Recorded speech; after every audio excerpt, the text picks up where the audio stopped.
Hi hello പുതിയ വീഡിയോയിലേക്ക് എല്ലാവർക്കും സ്വാഗതം. എല്ലാവർക്കും ഹൃദയം നിറഞ്ഞ വിഷുദിനാശംസകൾ നേരുവാണ് കേട്ടോ.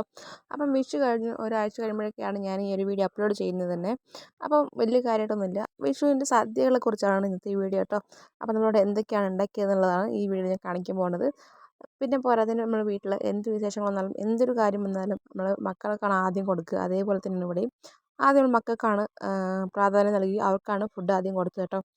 അപ്പം കഴിക്കാൻ എന്തൊക്കെയാണെന്ന് നോക്കിയാലോ.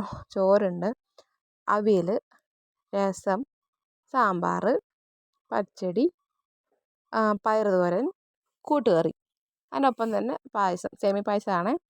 അതുകൂടാതെ അച്ചാറുമുണ്ട്, ഇഞ്ചിമ്പുളിയുണ്ട്, പപ്പടം. ഇതൊക്കെയാണ് ഇവിടുത്തെ സ്പെഷ്യൽ, ഇന്നത്തെ വിഷു സ്പെഷ്യൽ കേട്ടോ. അപ്പം നിങ്ങൾ എന്തൊക്കെയാണ് വിഷുവിന് തയ്യാറാക്കിയിട്ടുള്ള വിഭവങ്ങൾ അല്ലെങ്കിൽ വിഷു സദ്യ എന്തൊക്കെയാണെന്ന് നിങ്ങൾ കമൻറ്റ് ബോക്സിൽ കമൻറ്റ് ചെയ്യുക കേട്ടോ. മിസ്സായ എന്തെങ്കിലും സാധനം ഉണ്ടെങ്കിൽ പറയുക. അപ്പം ഞാനത് കഴിഞ്ഞ് നമുക്ക് മറ്റുള്ളവരെ എടുക്കാൻ നമുക്ക് ഭയങ്കര മടിയുള്ള കാര്യമാണ്. അപ്പം നമുക്ക് നമ്മുടെ വീട്ടിൽ തന്നെ എടുക്കാമല്ലോ.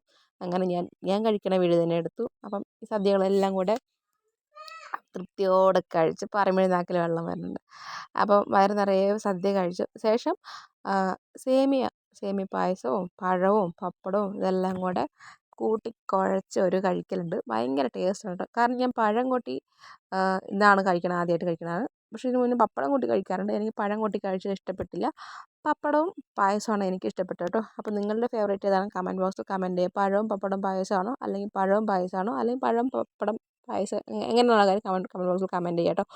ശേഷം ഒരു ചെറിയൊരു സ്വീറ്റ് സലാഡും കൂടെ കഴിച്ച് ഞങ്ങൾ വിഷുവിടെ അവിടെ അവസാനിപ്പിച്ചു ഗൈസ്.